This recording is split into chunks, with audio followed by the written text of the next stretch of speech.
Sí. Moi bons días. Bos días.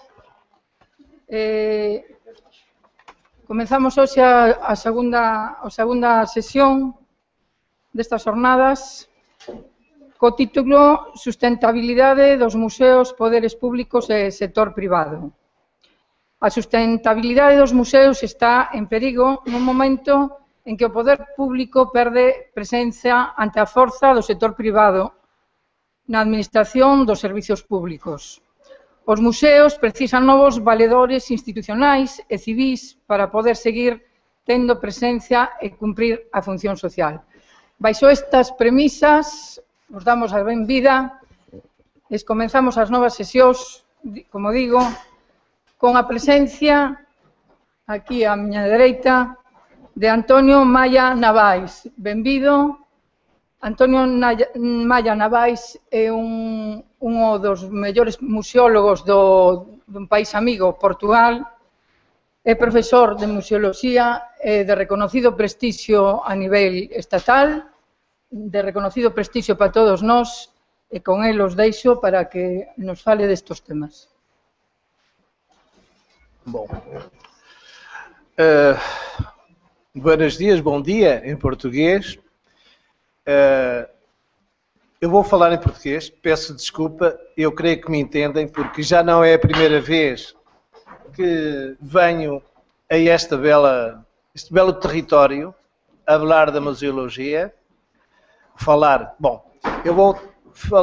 Antes de mais, estou muito grato por vir novamente a Santiago e falar de museologia, que já há uns anos que venho aqui, e tenho aprendido muito com a Galiza. Já ontem também aprendi muito, eu estou sempre a aprender, como costumo dizer, ando há 30 anos nesta área da museologia e estou sempre a fazer descobertas. Pronto, muito obrigado pelo convite, muito obrigado pela presença, uma sala cheia, já não estou habituado, em Portugal já não é muito assim, já não há muita gente a querer saber de museologia e eu creio que os museus hoje estão em baixo porque não há interesse em querer saber o que é museologia. Eu digo, há muitos cursos, em Portugal há muitas graduações, ou mestrados e doutoramentos em museologia, há muitos, pero creio que lá a maior parte não sabe o que é um museu. Infelizmente está a passar isto. Cursos existem, mas formação não existe. Porque a formação, eu aprendi, porque tive uma felicidade de aprender, estar um ano a aprender, teórico, e um ano a praticar dentro do museu. E teve a sorte também dentro do museu de grande qualidade, que é o Museu da Fundação Gulbenkian, em Lisboa. Foi uma escola muito boa para mim, e depois foi o terreno. A prática está no terreno. Pronto, foram 30 anos, ainda hoje estou no terreno, ainda hoje, de facto, continuo a intervir na museologia, na prática, e estou sempre a aprender. A museologia é uma área, uma disciplina, eu até digo que é uma ciência, embora tenha medo de dizer que é uma ciência, mas para mim é uma ciência, porque tem normas. A museologia tem normas, tem regras, como tem a medicina, como tem a engenharia. Há normas para se fazer no museu, há regras. E eu creio que hoje os museus estão no estado em que estão. O problema da sustentabilidade passa por se desconhecer o que é um museu. O que é necessário fazer para se fazer um museu. Todo um trabalho que existe nos bastidores. Estão-me a entender? Não sei se estou a... Perfeito? Sim. Se tiverem dúvidas... Bom, eu vou passar... para me entenderem melhor, porque creio que entendem melhor o escrito. É um PowerPoint talvez um bocadinho pesado, pero é uma forma de poder transmitir melhor aquilo que vou apresentar. Bom, eu começo por uma frase, houve aqui uma coincidência de um senhor que eu li, por acaso, no El País. Devemos conceber um novo tipo de museu que se sente nas histórias dos seres humanos como indivíduos. Eu gostei muito desta frase porque está aproxima-nos, porque o museu tem que estar próximo do homem, tem que estar próximo do ser humano. E ele escreveu isto no El País, em 2012, e foi só a partir daí que eu fui comprar o livro. Achei curioso como ele abordou a questão do museu. De facto, o museu é algo que deve estar próximo do ser humano. E este é o princípio para mim, e para mim tem sido isso sempre na minha prática. Eu comecei por fazer um museu local que o Hugues de Varrine, que toda a gente sabe quem é, me diz: António, tu tens um ecomuseu. Pronto. E eu, de facto, tinha feito um museu com a participação da comunidade, era um museu de território, porque eu nem conhecia bem aquela comunidade, aprendi com essa comunidade. E o Varrine dizia: António, tu estás a fazer um ecomuseu. Eu só aceitei chamar ecomuseu ao terceiro pedido do Hugues de Varrine. Bom, portanto, o museu é a aproximação dos museus aos cidadãos. É a minha preocupação, que neste momento uma grande parte do cidadão não conhece, não sabe o que é um museu. Não vão aos museus. Bom, eu apresento sempre a definição do ICOM, porque aqui diz tudo. Se o cidadão, todo cidadão, soubesse o que é um museu, a partir desta definição, acho que havia uma modificação, havia outro comportamento das pessoas perante o que é um museu. Porque aqui diz tudo. Aqui está tudo. É permanente ou serviço da sociedade. Porque o museu é um serviço. Está ao serviço. Portanto, eu ponho sempre desculpem o ser amassador, porque estou a repetir aquilo que com certeza já todos sabem, que estão nesta sala. Mas é o meu princípio. É a minha regra, está aqui. É ao serviço da sociedade e do seu desenvolvimento.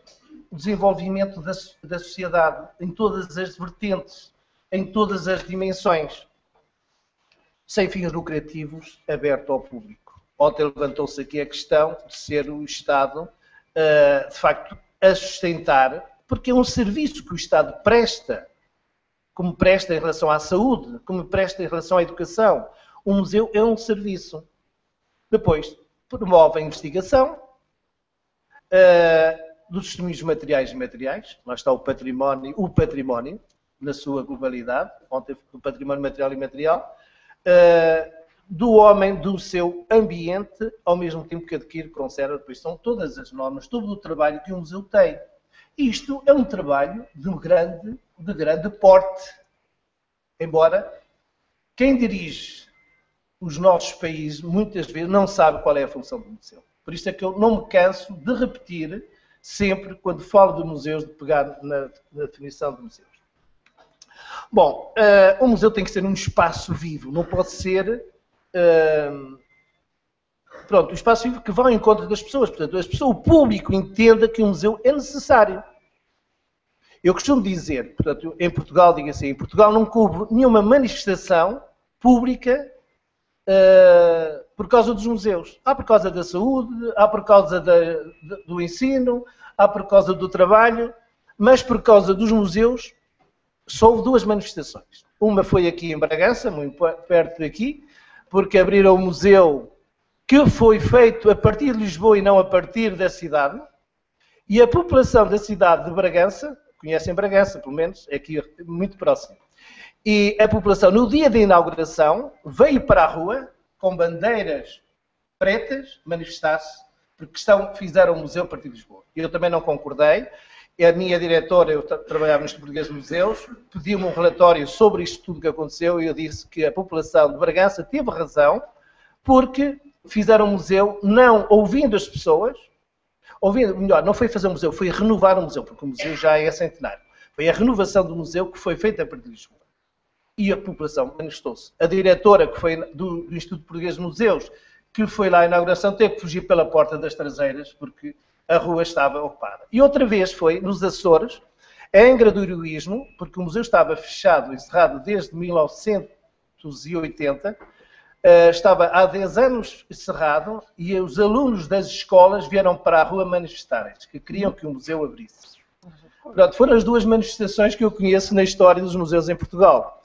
Houve essas duas manifestações, mas normalmente não vão, as pessoas não fazem, não reagem, mas aqui reagiram. foi de facto duas exposições muito interessantes.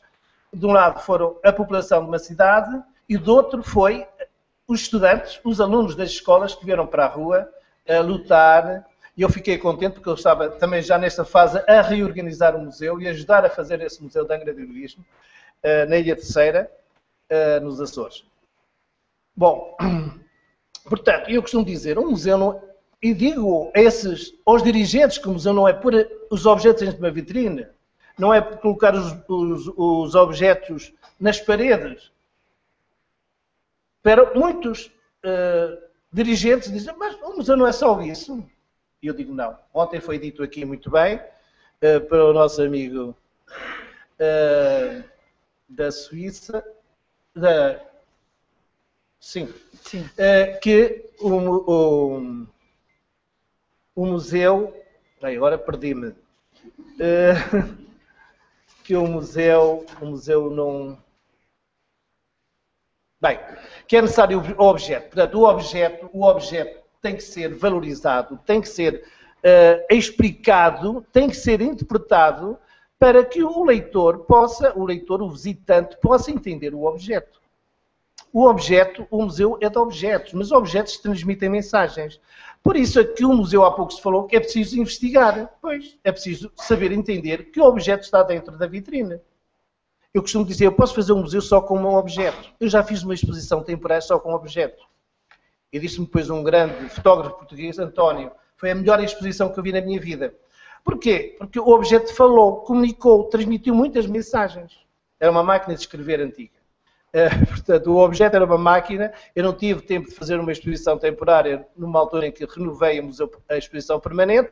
E eu disse, bem, fui às reservas e vi qual é o objeto que fala mais nestas reservas.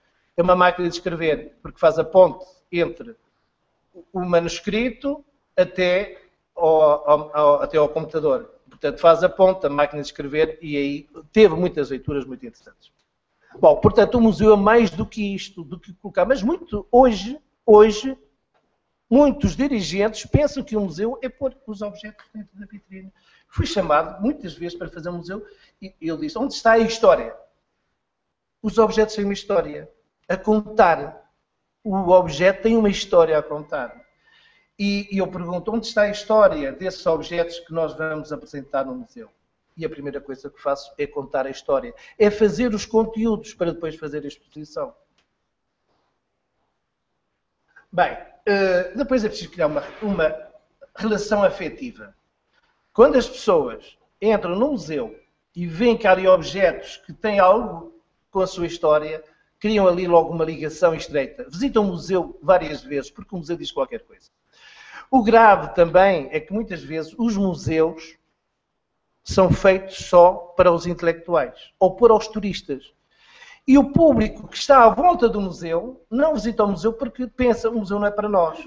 O museu é para o turista, o museu é para o intelectual. Também ainda há essa leitura. Portanto, e o museu não aparece como um espaço do cidadão. Eu quando estive à frente do museu, que foi o último museu que estive, foi na Nazaré, os meus convidados eram os convencionais, mas eram os convidados de todo o bairro do museu. Todos recebiam convite, porta a porta, era entregue um convite a todo o cidadão que morava junto do museu. E não ia de toda a região, mas pelo menos os vizinhos tinham um convite. Porque eu conheci muitas experiências em que eu chegava à porta do museu e perguntava, onde fica o museu tal? Ah, não sei. E estavam os visitantes, a pessoa vivia à porta do museu. Conheço vários casos desses. Muitos casos as pessoas não sabem que tem um museu à porta. Porque não houve esta aproximação do museu com a comunidade. Depois, para o objeto é dialogar com as pessoas. Para dialogar, um objeto tem que ter informação. Lá está o trabalho também dos profissionais de museologia. Tem que fazer esse trabalho de investigação. E depois, hoje ainda se diz, o objeto não serve para nada, vai para o museu.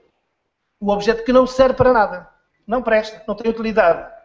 Ainda há este conceito do museu, um armazém, onde recebe tudo. Ainda existe, infelizmente. Portanto, o museu não é espaço vivo. Depois, pronto, os objetos que não servem. Outra coisa também que começou a surgir muito é o virtual dentro do museu. E hoje são inaugurados museus sem objetos e museus de grandes custos. Em Portugal tivemos a inauguração do museu em Coa, de arte e arqueologia das gravuras rupestres de Coa. Um museu que custou milhões e não tem lá objetos. Tem lá, é tudo, é o virtual, é a réplica e os objetos não existem.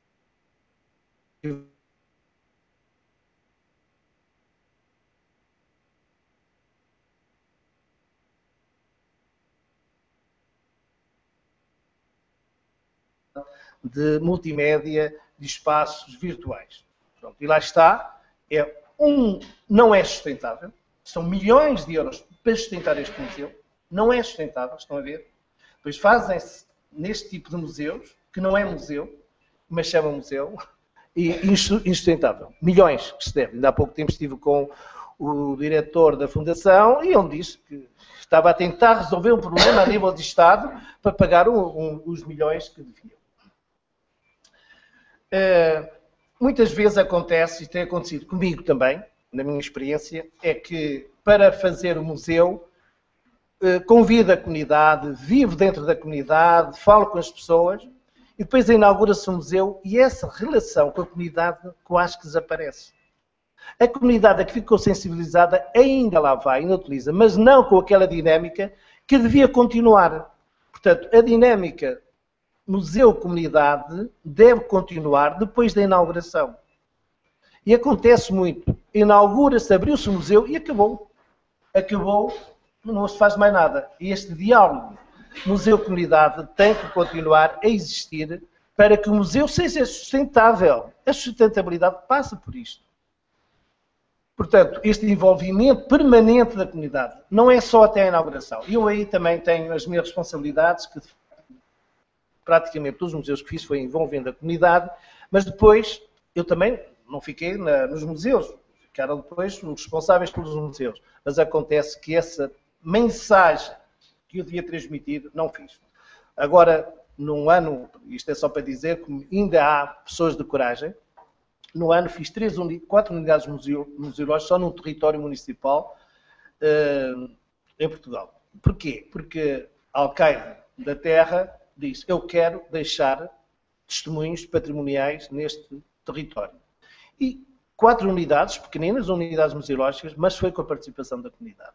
Agora, eu disse, eu tenho outro trabalho a fazer, que é continuar a envolver a comunidade neste projeto. Bom, eu costumo dizer que a sustentabilidade começa no programa museológico. Em Portugal ainda há uma aversão muito grande aos programas.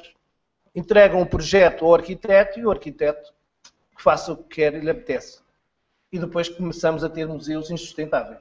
Sustentáveis porquê? Primeiro começa porque os espaços não estão em função de um trabalho do museu. Portanto, não foram feitos a pensar num trabalho normal do museu. Fazem-se saltos. Eu vou-vos contar um caso muito concreto, e até estão ligados a isso.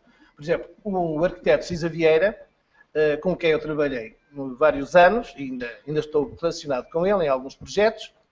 Ele fez aqui, como sabem, o Museu de Arte Contemporânea, e fez o Museu de Serralves, e conheci depois disso, pessoalmente. Já o conhecia de outros trabalhos, mas assim, um contacto permanente foi a partir dessa data.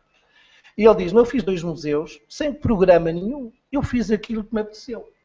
Vieram depois os conservadores dos museus e vieram alterar, vieram corrigir a má organização dos espaços que eu fiz. E ele concordou. Mas porquê? Porque não lhe deram um programa.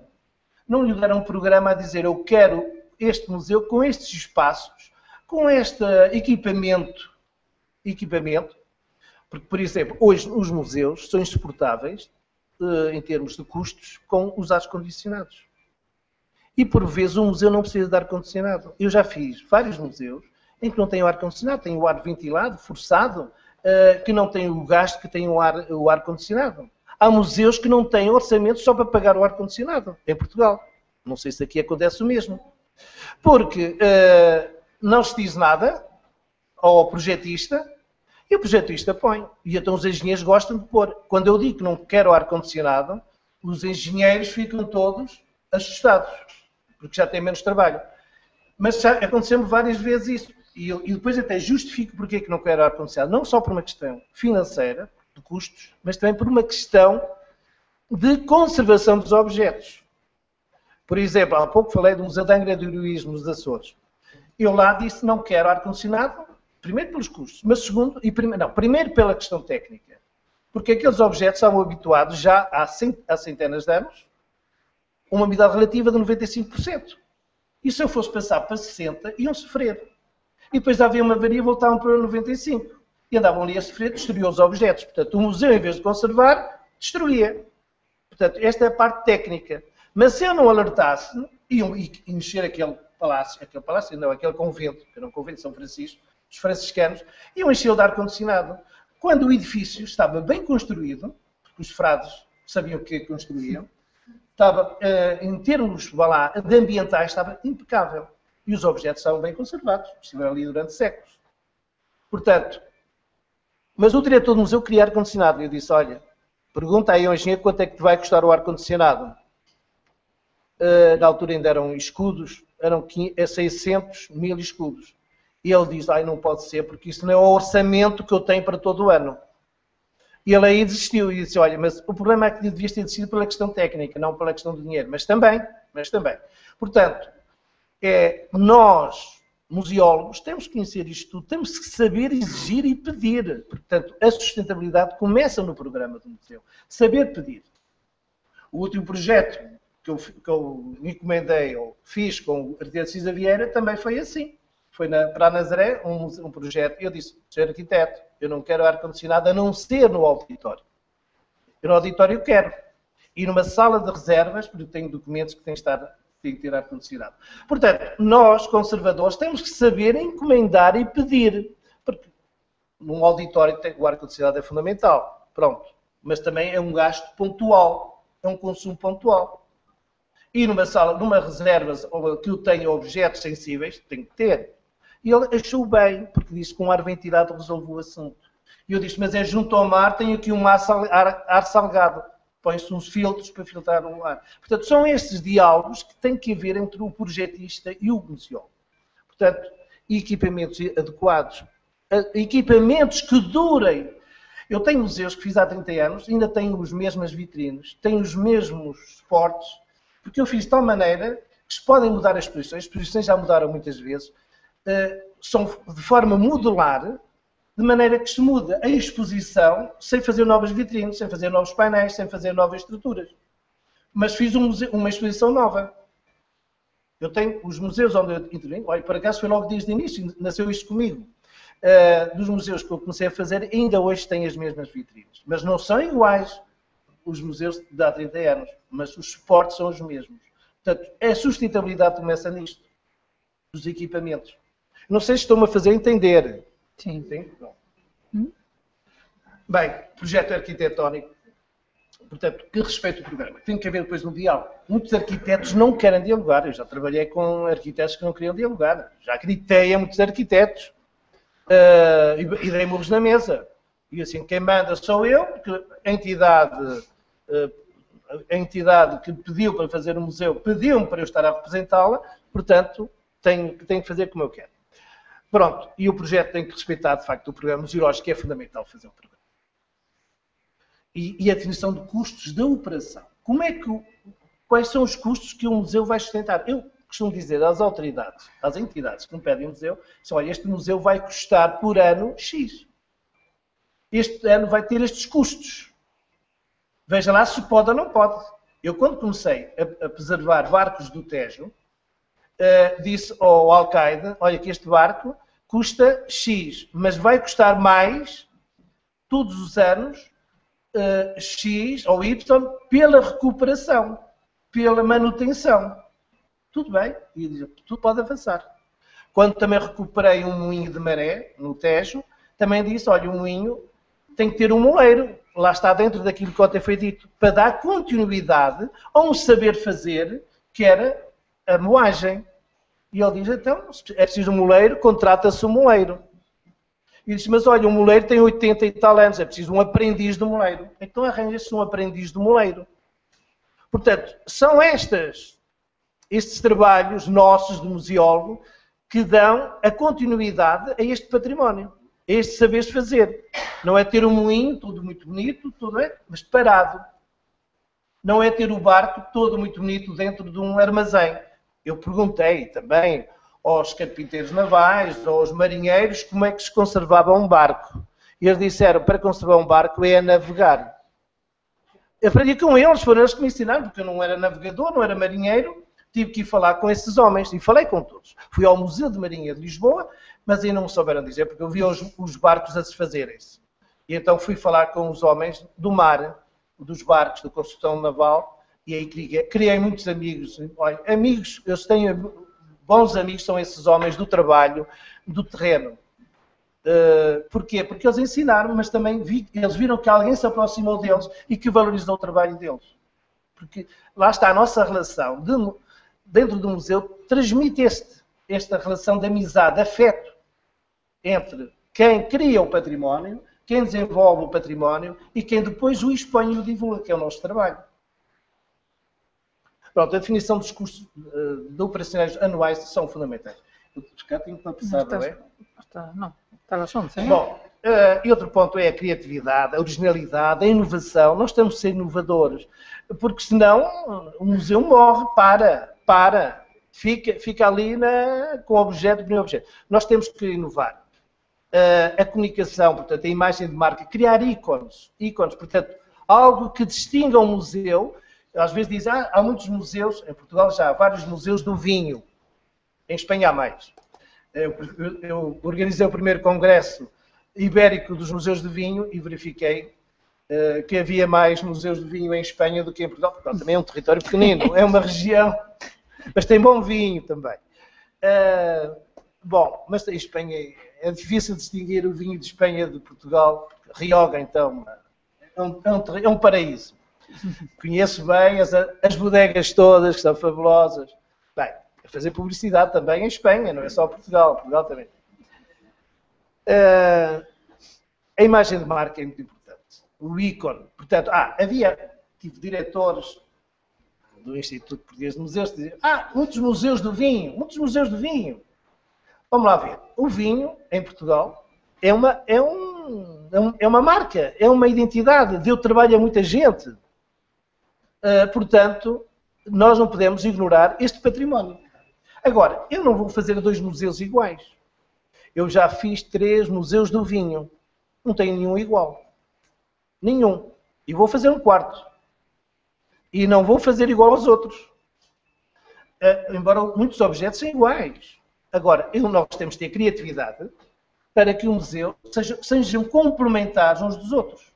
Eu visito um museu no Alentejo, mas também vou visitar o do Ribatejo. E mesmo no Ribatejo tenho 2, 3, vou visitá-los todos, porque a forma de apresentar, porque a comunidade até era diferente. Eu tinha que me inserir na comunidade, ver como é que a comunidade entendia o vinho, a produção de vinho, o folclore, o próprio folclore. Portanto, aqui envolve logo todo um trabalho de etnografia. É preciso estudo, esses estudos. Portanto, a originalidade da inovação é importante, é fundamental. Pois o objeto, a valorização do objeto, eu já falei, não vou repetir, as coleções, entretanto, é necessário valorizá-lo pela sua contextualização. Seja objeto, vá lá, histórico e objeto contemporâneo. Porque hoje também há muita gente que pensa que nós, conservadores de museus, ou museólogos, que só pensamos no antigo e não pensamos no presente. Eu uma vez, como professor, foi no primeiro ano que dei aulas no mestrado de museologia. O que abriu foi no primeiro mestrado que houve de museologia. Uma aluna quis fazer um pequeno núcleo museológico ligado à história local. E usou muito o objeto da cozinha. Portanto, também tinha muito. E eu disse, tinha todos os objetos que se usavam, os tradicionais, e eu disse, olha, isto foi em 1989. Eu disse, olha, deves pôr o objeto contemporâneo da cozinha, que é um micro-ondas. que é para fazer a ponte entre todos os objetos do passado de micro-ondas, sabem o que é, não é? Também se diz em Espanha? Pronto. E lá está o último objeto da cozinha, que era o micro-ondas. Porque isto, nós temos que fazer a ponte entre o passado e o presente. Portanto, o museu não é só o objeto do passado, é o de hoje. Ontem a EF falou-se muito disso aqui, e muito bem. O objeto contemporâneo. É preciso entender. Eu creio que as próximas gerações vão nos criticar porque conservamos pouco da nossa geração. Porque são objetos também muito efêmeros. O computador, quantas versões de computador já existiram nestas poucas dezenas de anos? Passa, mas ninguém conserva, pouca gente conserva. Eu, por acaso, ainda tenho o primeiro. Não, o primeiro não tenho porque me roubaram, mas tenho o segundo. Roubaram no meu serviço, ainda por cima, no Palácio da Ajuda em Lisboa. Bem, enquanto fui almoçar, quando cheguei já não tinha. Portanto, o virtual é importante também, mas acho que há demais virtual dentro dos museus, de alguns museus. Começa a haver demasiado, para mim é uma poluição, que é necessário utilizar as novas tecnologias, mas com equilíbrio. Nunca esmagar o objeto, nunca destruir o objeto. E depois o próprio edifício, ultimamente está-se a valorizar mais o edifício do que o objeto do edifício. Normalmente escolhia sempre o edifício histórico. Agora dá-se mais valor ao edifício, o arquiteto privilegia, que também se deve dar valor ao edifício. O edifício deve ser um ícone, acho que sim. Mas desde que respeite o programa que foi entregue ao projetista. Que depois faça o melhor a obra de arte. Eu, com o Cisa Vieira, trabalho muito assim. E em relação ao Cisa Vieira, esqueci-me há pouco, estou agora também a ajudar a fazer um museu do arquiteto Cisa Vieira no Porto. O filho é arquiteto e decidiu fazer um museu lá da família, porque ele também é arquiteto, a mãe era artista, há ali uma família de artistas. Portanto, mas a figura central, como nós sabemos, é o arquiteto Cisa Vieira, que é o homem internacional. E ele está a fazer um projeto, já começamos isto há um ano, sustentável. Ele vai fazê-lo, não vai por brilhante, vai fazê-lo até subterrâneo, que vai utilizar a energia geotérmica. Já estudamos, o número de pessoas a trabalhar dentro do museu também vai ser um número baixo. Mas, entretanto, vão-se fazer protocolos com universidades, vão-se fazer ligações com o turismo, vão-se fazer todo um conjunto de parcerias que permitam a sustentabilidade deste museu. E é o trabalho deste museu, que está em curso, é um museu de sustentabilidade também. Começa logo pela energia. E a organização do espaço. Portanto, eu vivo em Lisboa e ele vive no Porto, falamos todos os dias, ou durante o período, falamos quase todos os dias ao telefone, porque ele tinha dúvidas e disse, António, agora como é que se faz em relação à ligação entre o auditório e a recepção, ou entre a recepção e a sala de reservas. Portanto, ele não fez nada sem me consultar. Portanto, para tentarmos fazer um modelo de facto sustentável. Portanto, este diálogo entre arquiteto e museólogo é fundamental. Tem que haver essa exigência. Agora, acontece que as autoridades, as entidades políticas, não falam com os museólogos, encomendam um museu e acabou. Em Portugal acontece isto, não sei se aqui acontece, em Portugal é. O Museu dos Coches, que é um monstro, foi feito por um arquiteto, foi brasileiro, não está em causa ser brasileiro, ser português, mas ninguém lhe deu um programa. Agora, não conseguem abrir um museu. E desta semana, o Secretário de Estado da Cultura disse que não sabe quando é que vai abrir, porque é um custo elevadíssimo de manutenção do museu. Portanto, isto ainda acontece, porque quando não são pedidos o projeto do museu via os profissionais. Isto acontece em Portugal, infelizmente. Eu uma vez, até foi um museu de vinho, eu quando cheguei o edifício já estava feito. Bem, era um edifício que não precisava de ar-condicionado, ainda por cima, era um espaço fresco, bom para o vinho. Mas envidraçaram o edifício todo. Quando uma bodega é escura e não toda transparente. Depois dizia-me o vereador lá da cultura dessa autarquia, disse, afinal eu devia ter chamado primeiro o António e depois o arquiteto. Ah, pois é. Porque afinal fiz trabalhos a mais, ficou-me caro E não era necessário. E assim, pois é. Está a ver? Porque, não, mas é que não há também esta formação e esta cultura do que é um museu e do que é necessário para se fazer um museu. Falta esta cultura. Em Portugal falta, aqui não sei. Aqui também. Esta cultura do que é um museu e, eu não sou capaz, eu costumo dizer, não faço uma ponte, porque eu não sei, não sou engenheiro. Eu não faço uma consulta médica, eu não sou médico. Quer dizer, cada um no seu lugar. Por isso é que eu digo, a museologia ainda está vista como algo que não é muito importante. Quando eu há pouco disse que a museologia devia ser vista numa perspectiva da ciência, porque tem saberes, tem normas que têm que ser cumpridas e respeitadas para bem destas instituições e para bem de um país, para bem de um povo. Bom, pronto, nas atividades de investigação, as educativas, a aquisição, por exemplo, em Portugal acontece, os museus não adquirem objetos, vivem dos objetos que herdaram do século XVIII, do século XIX, dos conventos. Não se compra, não se adquire. Por isso, há pouco eu falei, as aquisições hoje quase que não existem, não se incorporam, a não ser as ofertas, mas às vezes mal feitas.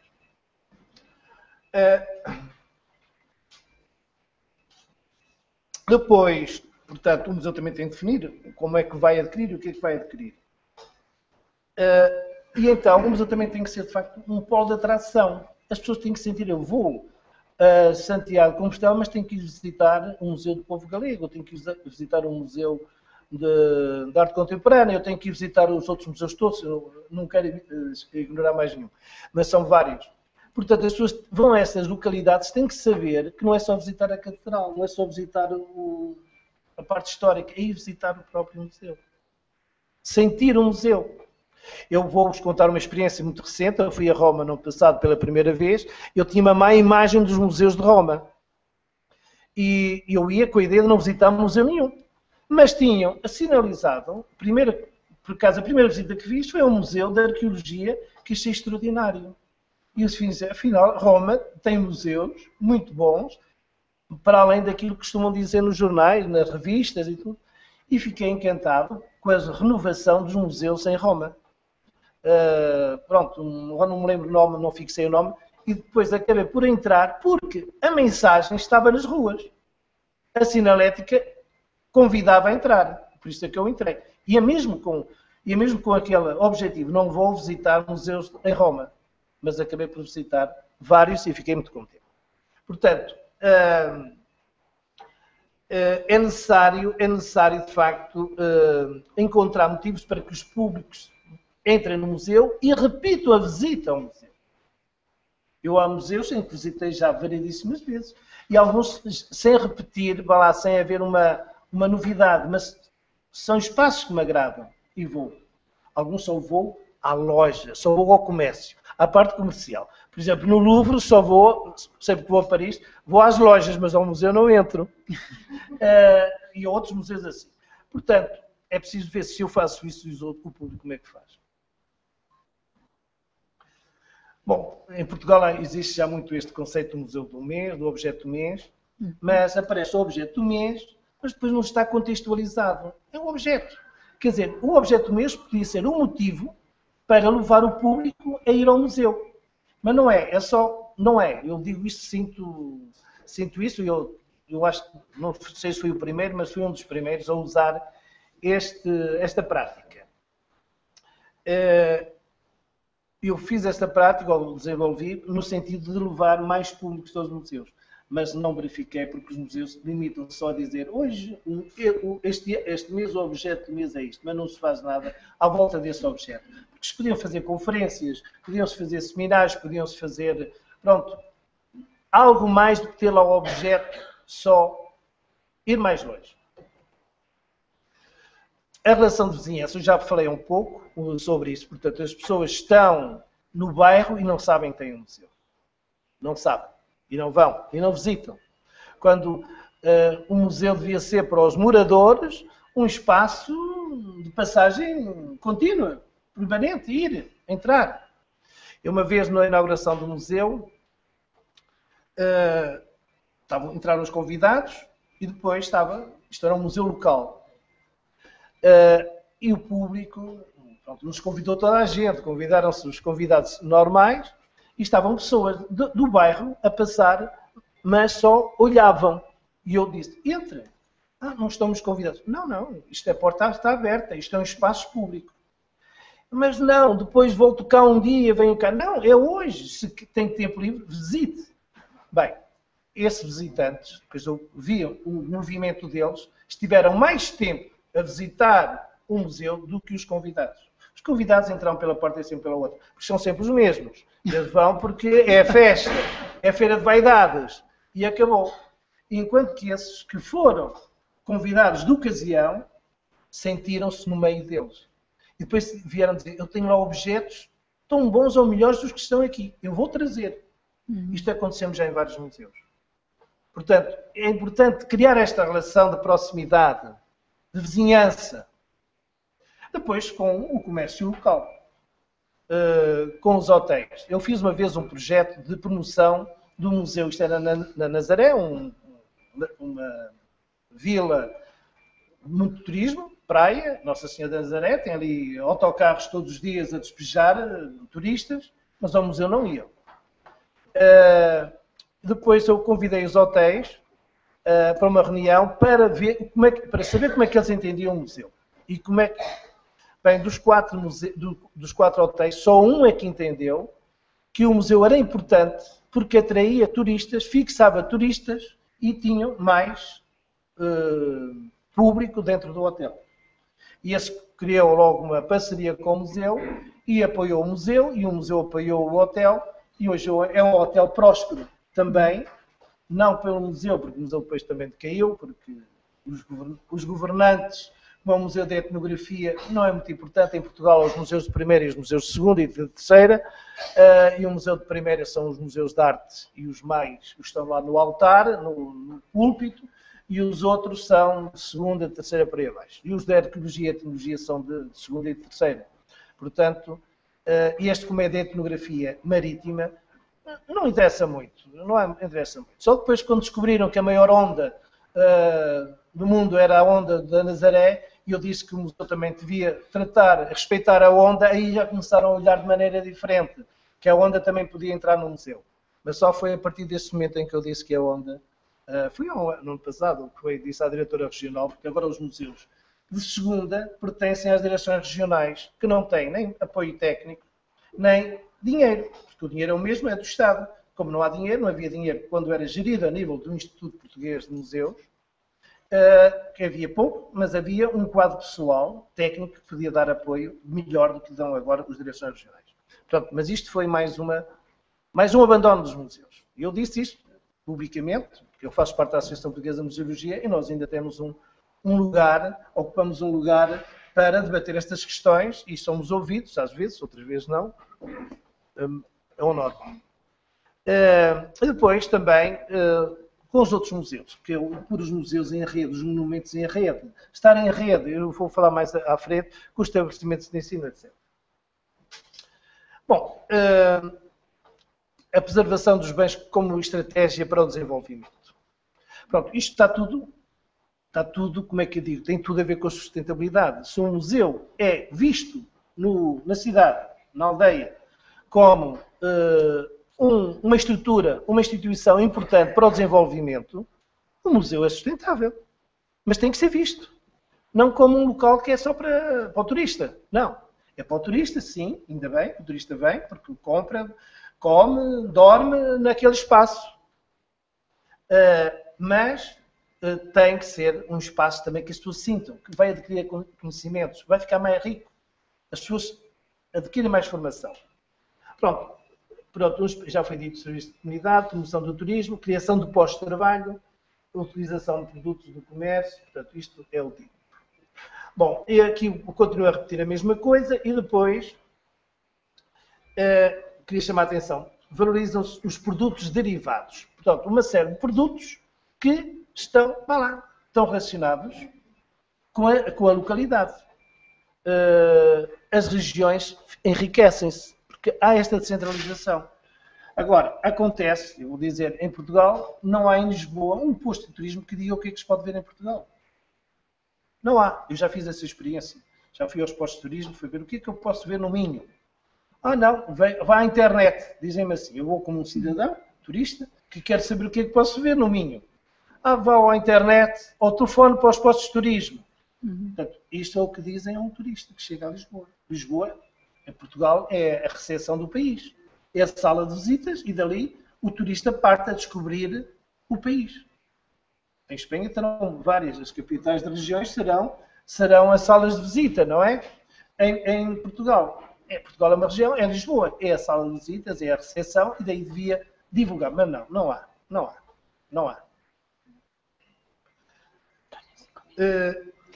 Tenho? 5 minutos. 5? Está bem, então vou ser mais rápido.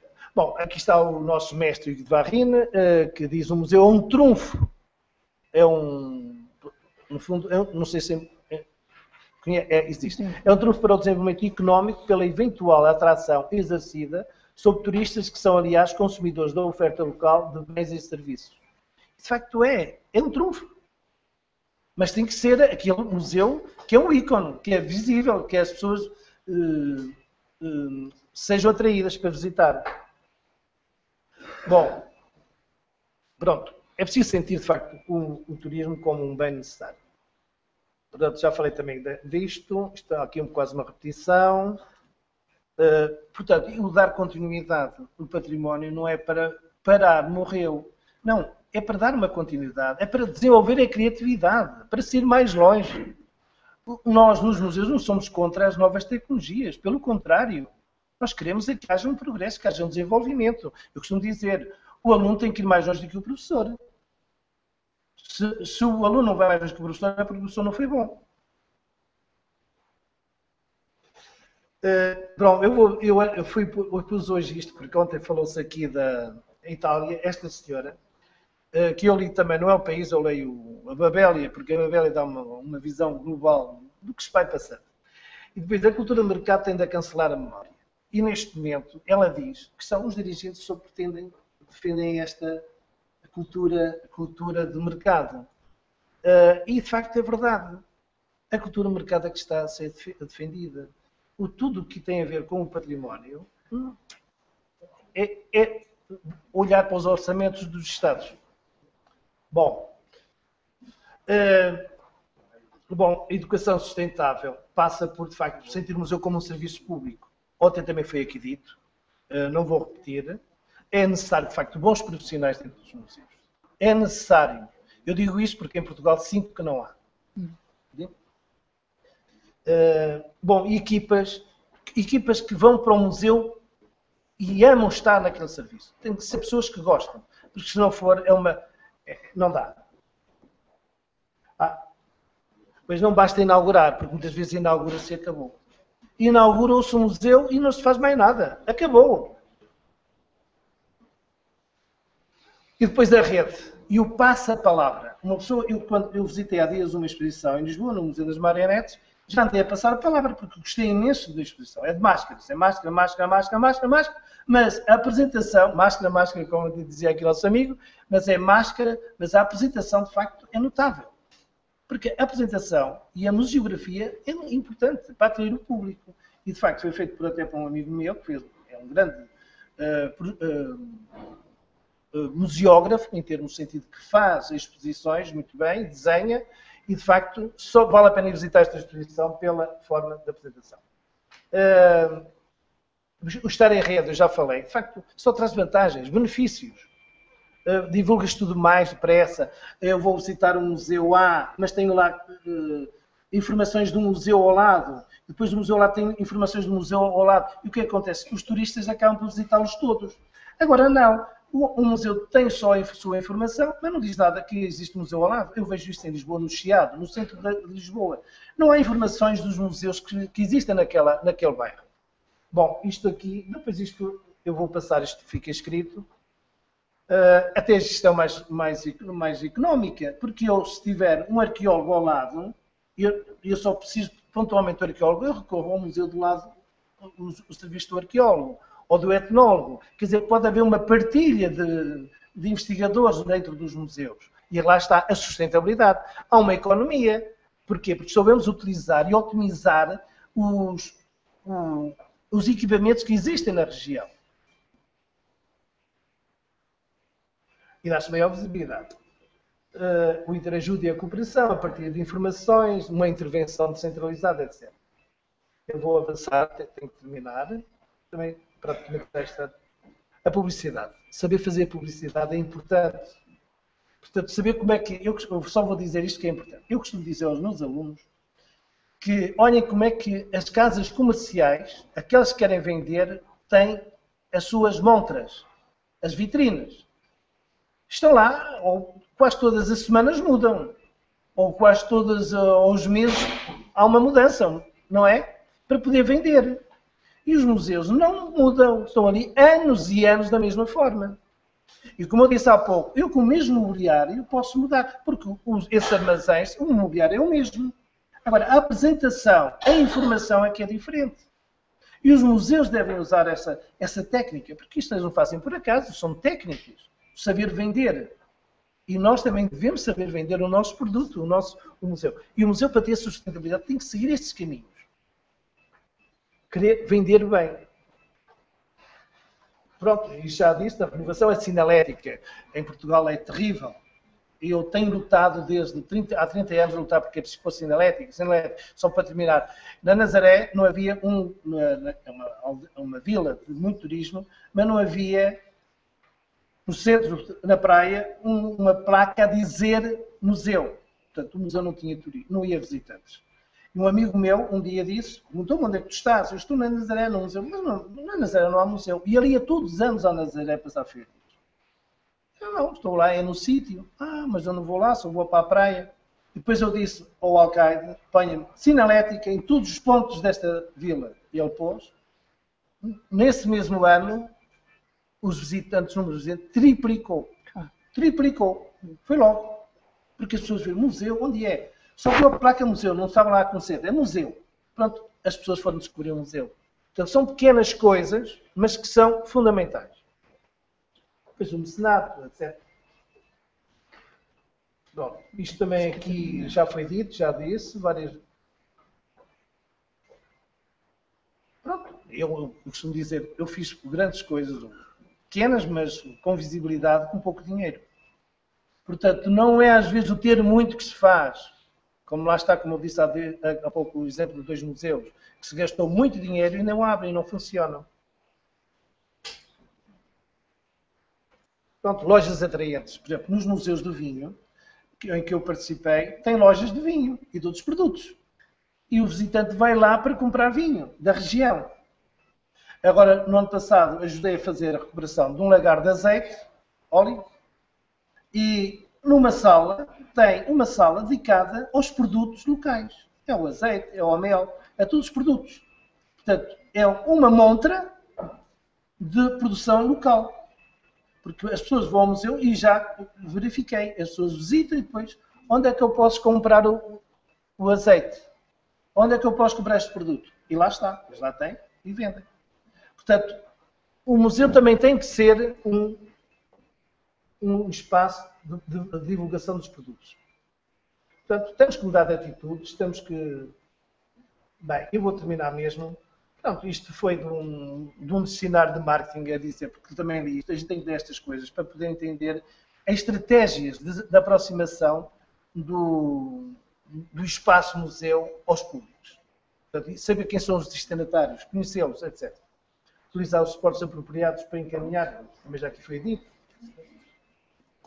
Bom, e termino outra vez com, ainda tenho esta, também a cultura é a primeira das riquezas, o primeiro recurso humano, investir na cultura constitui um ato de fé no futuro, diz este senhor num livro da Unesco, isto já repetimos, os espaços de cidadania, e termino outra vez com o autor do Museu da Inocência.